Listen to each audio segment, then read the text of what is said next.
अब मैं नरेंद्र मोदी जी से निवेदन करता हूं कि भारत का मुसलमान आपके साथ है। आप असीम मुनीर को कीजिए, पाकिस्तान को कीजिए, इन आतंकवादियों को चुन चुन कर मारिए जो हमारे देश में फिर से धर्म के नाम पर जहर घोलने का काम करें और पहलगाम में उसी घटना को अंजाम दें। अब देखना, जब मोदी जी इनके घर में घुसकर मारेंगे ना आतंकवादियों को, फिर आ जाएंगे, नहीं नहीं जी वो तो बेचारा है, अफजल गुरु तो गुरु है, हाफिज सईद तो साहब है और ओसामा तो जी है। तो इस देश की नागरिकता से ऐसे लोगों को इस्तीफा दे देना चाहिए और मोदी जी को बने रहना चाहिए इस देश में प्रधानमंत्री। 2047 तक भारत विश्व गुरु बनेगा। और हिंदू सुरक्षित नहीं है पाकिस्तान में, ये बात आसिम मुनीर के स्टेटमेंट से आ गई है। तो अब खत्म होगा राजमंडल सिद्धांत के तहत पाकिस्तान, उधर से बलूचिस्तानी भाई जो कि पाकिस्तानी सेना के जुल्म सितम का शिकार हो रहे हैं, वो पाकिस्तान को उधर से घेरेंगे और इधर से इंडियन आर्मी पाकिस्तान और पाकिस्तान को इस बात का मुंह तोड़ जवाब देना ही पड़ेगा, क्योंकि कहीं ना कहीं इसके ताल्लुकात और तार पाकिस्तान से जुड़े हुए हैं और पाकिस्तान का बिल्कुल बाइकाट करें और पाकिस्तान के हर तरीके से उसका मुंह तोड़ जवाब मोदी जी को देना ही पड़ेगा। ऐसा ही क्या नाम है सर्जिकल स्ट्राइक होना चाहिए इस बार भी और पाकिस्तान को मुंह तोड़ जवाब देना चाहिए और घर में घुसकर मारना चाहिए। मैं कह रहा हूं कि वो 27 लोगों का कत्ल नहीं है, पूरी इंसानियत का कत्ल है। इसको इस्लाम कह रहा है हमारा, तो वो आतंकवादी हैं, ना ही वो मुसलमान हैं, ना ही वो किसी मज़हब और धर्म के नहीं हैं, क्योंकि इनका कोई मज़हब और धर्म नहीं होता आतंकवादियों का। कश्मीर के पहलगांव में जहां तमाम लोग ये घूमने गए थे, किस तरीके से इनका धर्म पूछ कर जो नरसंहार किया गया है और आज आप लोग विशाल प्रदर्शन भी कर रहे हैं। आज क्या मांगे हैं और क्या? बिस्मिल्लाहिर्रहमानिर्रहीम। जय हिंद, भारत माता की जय। आसिम मुनीर ने 2 दिन पहले कहा था कि हिंदू अलग हैं और वो मुसलमान अलग हैं और मुसलमान और इस्लाम के नाम पर ही उन्होंने इस्लामिक रिपब्लिक ऑफ पाकिस्तान बनाया था। और 2 दिन बाद ये घटना हो रही है कि आपने पूछा कि नाम बताओ, नाम निकला हिंदू, लेकिन फिर वेरीफाई किया, क्योंकि मैंने बताया कि चौधरी, चौहान, भट्ट, भाटी दोनों तरफ होते हैं। फिर वेरिफिकेशन करने के लिए कलमा पूछा कि भाई ये पक्का मुसलमान है कि नहीं। फिर वस्त्रों की तलाशी ली, अंगों की तलाशी ली। जब 3 तरीके से वेरिफिकेशन हुआ तब गोली मारी गई। यानी कि ये काम पाकिस्तानी आर्मी और आसिम मुनीर ने ही करवाया है, इसमें ISI का हाथ है। तो अब मैं नरेंद्र मोदी जी से निवेदन करता हूं कि भारत का मुसलमान आपके साथ है। आप आसिम मुनीर को खत्म कीजिए, पाकिस्तान को खत्म कीजिए, इन आतंकवादियों को चुन चुन कर मारिए जो हमारे देश में फिर से धर्म के नाम पर जहर घोलने का काम करें और पहलगाम में उसी घटना को अंजाम दिए। इस तरीके से पाकिस्तान में, अब कश्मीर में अब जो आतंकवाद की जड़ें लगातार फैलती जा रही हैं, इन पर कंट्रोल करने के लिए क्या एक्शन लेना चाहिए? आतंकवाद वहाँ से समाप्त हो चुका था।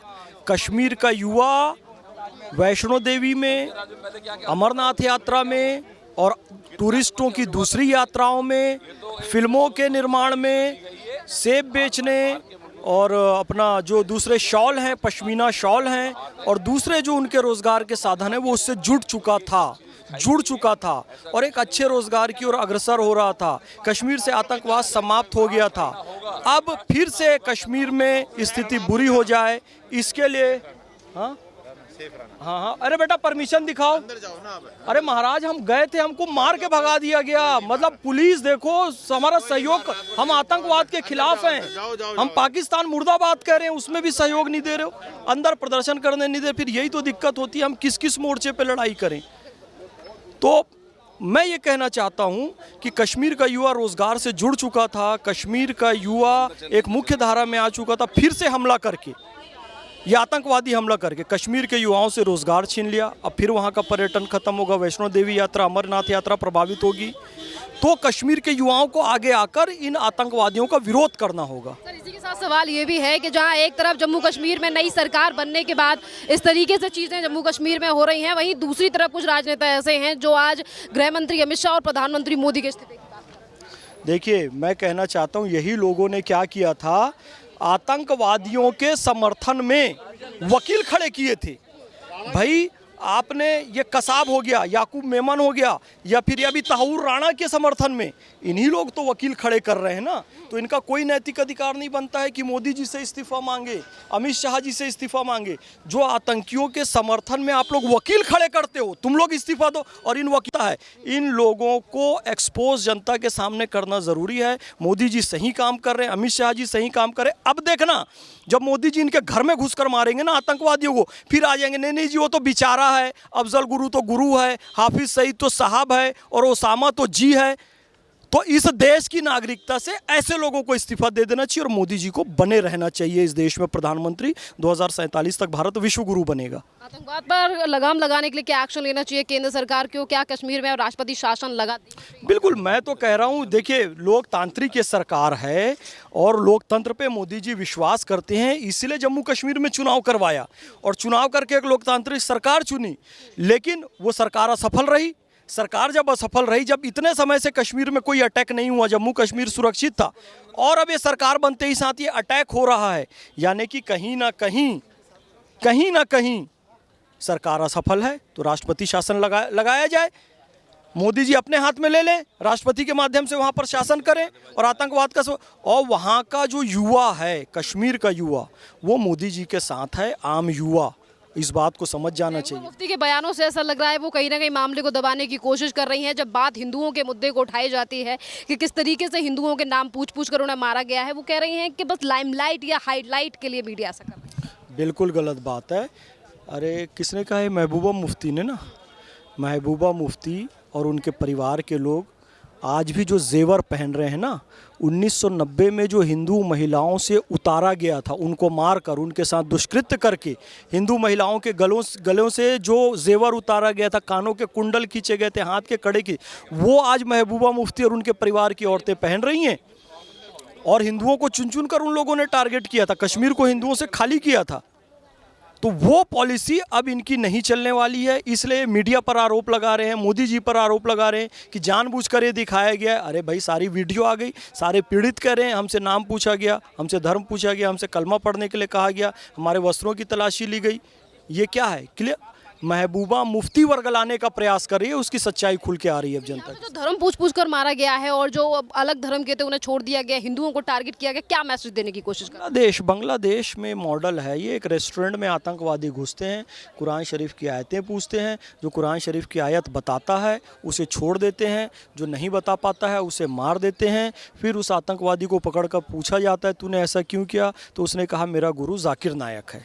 जाकिर नायक से शिक्षा लेकर उसने वही मॉडल वहाँ पर भी अपनाया गया। वही मॉडल की बात 2 दिन पहले असीम मुनीर कर चुके हैं, यानी कि टारगेट हिंदू है, हिंदुत्व है, हिंदुस्तान है। जो हिंदुस्तान की अजमत की बात करेगा उसे ये लोग टारगेट करेंगे। अब ये हमारे टारगेट में आ चुके हैं, इंडियन आर्मी इनका सफाया करने वाली है। केंद्र सरकार लगातार इस पूरे मामले को लेकर एक्शन में है। गृह मंत्री ग्राउंड जीरो पर पहुंच चुके हैं, प्रधानमंत्री भी सऊदी से वापस आ चुके हैं। सर, जिस तरीके से खबरें लगातार सामने आ रही हैं कि भारतीय सेना अब बस एक मौके का इंतजार कर रही है और पहले जो सर्जिकल स्ट्राइक की गई थी पुलवामा के टाइम पे, उससे बड़ा अब हमला किया जाएगा। बिल्कुल बिल्कुल। देखो, सर्जिकल स्ट्राइक तो एक निश्चित क्षेत्र पे की गई थी कि ठीक है, जहाँ पर आतंकियों का ठिकाना था, है ना। लेकिन अब ये बात प्रूफ हो चुकी है कि पाकिस्तानी सेना का चीफ आसिम मुनीर खुद आतंकवादी है और कह रहे थे कि पाकिस्तान में हिंदू सुरक्षित है और हिंदू सुरक्षित नहीं है पाकिस्तान में। ये बात आसिम मुनीर के स्टेटमेंट से आ गई है। तो अब ख़त्म होगा राजमंडल सिद्धांत के तहत पाकिस्तान, उधर से बलूचिस्तानी भाई जो कि पाकिस्तानी सेना के जुल्म सितम का शिकार हो रहे हैं, वो पाकिस्तान को उधर से घेरेंगे और इधर से इंडियन आर्मी, पाकिस्तान खत्म होगा। इरफान जी, ये बताइए, आज जिस तरीके से जम्मू कश्मीर में धर्म पूछकर हिंदुओं की निर्मम हत्या कर दी गई है, इस पर क्या? बहुत निंदनीय है और बहुत अफसोसजनक है। मुझे लगता है जिन लोगों ने ये काम करा है उनका कोई दीन धर्म नहीं है, वो कोई मुसलमान कहलाने के काबिल नहीं है। मुझे लगता है वो मुसलमान है ही नहीं, क्योंकि ये जो हुआ है बहुत ज़्यादा निंदनीय है और बहुत गलत है। इसकी मैं दिल से निंदा करता हूँ और 100% अपनी भारत सरकार की तरफ से मैं उम्मीद दिलाता हूँ कि इसका जवाब जल्द ही मिलेगा। उन लोगों ने जिस तरीके से सीने में गोलियां दागी हैं, उनके सीने में पीतल दागा जाएगा, इसकी मैं आश्वासन दिलवाता हूं। बिल्कुल मोदी जी से और अमित शाह जी से मुझे पूरी उम्मीद है। क्या लग रहा है कि इस तरीके के हालातों को कंट्रोल करने के लिए कश्मीर में भी राष्ट्रपति शासन लगा देना चाहिए केंद्र सरकार को, आज जिस तरीके से निर्मम हत्या कर दी गई? बिल्कुल लगा देना चाहिए और मुझे लगता है जो वहाँ के LG साहब हैं वो दिल्ली आए हुए हैं अभी, और दिल्ली शायद इसी मकसद के लिए आए हुए थे कि एलजी शासन लगाना है या जो भी करना है बिल्कुल लगा देना चाहिए। वहाँ पे लॉ एंड ऑर्डर का जो बिल्कुल है ना, जो बिल्कुल निर्मल हत्या हो रही है, उसको देखते हुए फ़ौरन इस तरीके का एक्शन लेना ही पड़ेगा सरकार को, और पाकिस्तान को इस बात का मुंह तोड़ जवाब देना ही पड़ेगा, क्योंकि कहीं ना कहीं इसके ताल्लुकात और तार पाकिस्तान से जुड़े हुए हैं, और पाकिस्तान का बिल्कुल बाइकाट करें और पाकिस्तान के हर तरीके से उसका मुंह तोड़ जवाब मोदी जी को देना ही पड़ेगा। अभी इसको लेकर लगातार सवाल ये भी उठ रहे हैं कि पिछले दिनों जिस तरीके से कुछ राजनीतिक पार्टियों ने वक्फ को लेकर भी कहा कि करबला होगा, मुसलमान रोड पर आएगा, तो उसको लेकर भी कहीं ना कहीं लोगों में इस तरीके का मैसेज गया और इसीलिए इस तरीके की घटना हुई। नहीं, देखिए वो अलग है, वक्फ बोर्ड का इश्यू बिल्कुल अलग है, उससे इसका कोई ताल्लुक नहीं है।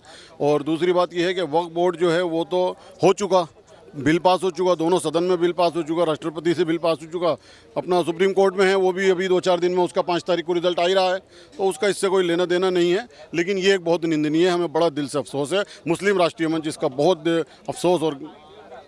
अफसोस व्यक्त करता है। क्या लगता है सर, इस बड़ी सर्जिकल स्ट्राइक कर देनी चाहिए भारत सरकार? बिल्कुल 100% कर देनी चाहिए, और पाकिस्तान के लिए कर देनी चाहिए। इस तरीके के लोगों के ऊपर भी आप क्या कहेंगे, जिस तरीके से नाम पूछ कर अगर हिंदू हैं तो मार दिया गया, नरसंहार कर दिया गया? असल में जैसा अभी इस भाई ने कहा कि उन लोगों का कोई मज़हब नहीं है, कोई धर्म नहीं है, क्योंकि आतंकवाद का कोई धर्म नहीं होता, क्योंकि अक्सर पाकिस्तान आतंकवाद का एक अड्डा रहा है, आतंकवाद की फैक्ट्री रही है पाकिस्तान, क्योंकि पूरा विश्व जानता है इस पाकिस्तान को, क्योंकि इस पाकिस्तान ने पूरी दुनिया के अंदर आतंकवाद को बढ़ावा दिया है। और मेरा मानना है कि ये कत्ल नहीं है, ये पूरी इंसानियत का कत्ल है, ये 27 लोगों का कत्ल नहीं है, शरीयत इस्लाम के हिसाब से पूरी इंसानियत का कत्ल है ये। और मेरा मानना है कि इसके अंदर कहीं ना कहीं तार पाकिस्तान के जुड़े हुए मिलेंगे। और मैं अपील करता हूं अपने भारत देश की सरकार से, जैसे पुलवामा अटैक हुआ था, जिस टाइम आपने देखा होगा पुलवामा अटैक हुआ था, पुलवामा अटैक के जस्ट बाद ही सर्जिकल स्ट्राइक करके नरेंद्र मोदी जी ने पाकिस्तान के अंदर उन आतंकवादियों को घर में घुस के मारने का काम किया था हमारे जवानों ने। तो ऐसा ही क्या नाम है, सर्जिकल स्ट्राइक होना चाहिए इस बार भी, और पाकिस्तान को मुँह तोड़ जवाब देना चाहिए और घर में घुसकर मारना चाहिए। धारा 370 हटने के बाद लगातार ये कहा गया कि घाटी में अब आतंकवाद को सुला दिया गया है, आतंकवाद से निपट लिया गया है, पर आज आतंकवाद की जड़ें कितनी ज़्यादा गहरी हैं, ये अब जम्मू कश्मीर से तस्वीरें फिर एक बार सामने आ रही हैं। तो इस पर कंट्रोल करने के लिए सरकार को अब क्या करना?